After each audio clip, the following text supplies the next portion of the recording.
नमस्कार शेतकरी बंधूंनो, मी Yogesh modak, Tapi bio fertiliser प्रतिनिधी. आज आपण आलेले आहोत वाघी या गावी संजय भाऊ चव्हाण यांच्या 8 एकरच्या हळदीच्या प्लॉटवरती. तर त्यांनी जे आहे ते यावर्षी जे हळदीचं जे नियोजन केलं तर जवळजवळ 70% जैविक आणि 30% रासायनिक अशा पद्धतीने यांनी हळदीचे नियोजन केले. तर त्यांच्याकडून जाणून घेऊया. नमस्कार दादा. नमस्कार. आपला परिचय? मी संजय सकाराम चव्हाण, वाघी, तालुका उस्मा, जिल्हा हिंगोली. Mobile number?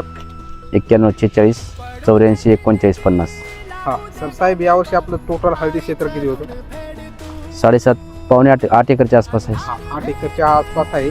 तर त्यात 3 एकर काढणं चालू आहे. हो. तर सरासरी 3 एकर मध्ये तुम्हाला किती कच्चा माल निघलेला आहे? 3 एकरमध्ये 25 ट्रॉल्या माल 25 टाल्या निघलेला आहे. तरी 25 टाल्याचं जर समजा कच्चा माल धरला तरी पण जे आहे 25 टाल्या कच्चा माल निघलेला आहे. तर त्यांना जे आहे ते शिजून नाही म्हणलं तरी पण 200 कुकर जवळजवळ होऊ शकते.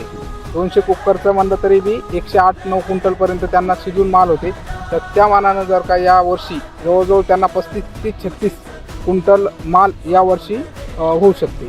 तर याच्या मागं जे आहे ते ओम कृषी सेवा केंद्र शिरट शहापूर यांचे पूर्ण मार्गदर्शनाखाली हा प्लॉट डेव्हलप करण्यात आलेला आहे. तर त्यांच्याकडून पण जाणून घेऊया आपण की कसे नियोजन केले. नमस्कार सर. नमस्कार. माझ्या दुकानाच्या मार्फत हा प्लॉट मी स्वतः डेव्हलप केला. एक 7.5 एकरचं हे क्षेत्र असेल. तर माझ्या हिशेबानं या वर्षाच्या पावसाच्या तुलनेच्या मानानं एक तर या प्लॉटला कुठं सड नाही. कांडीची साईज ठोकर झालेली आहे. हो. ठोकर होऊन कांडी परिपक्व झालेली आहे. हो. टोटल एक 10 रुपयाची वस्तू या प्लॉटला बाहेरून नाही.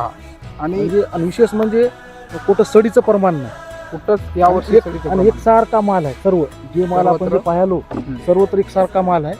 आता आजच्या घडीला याचं 3 एकरचं क्षेत्र हे काढलेलं आहे. याच्यामध्ये शेंगाच्या 21 टाल्या झाल्या आणि बंड्याच्या 5 टाल्या व्हायला, अशा 26 टाल्या माल निघाला.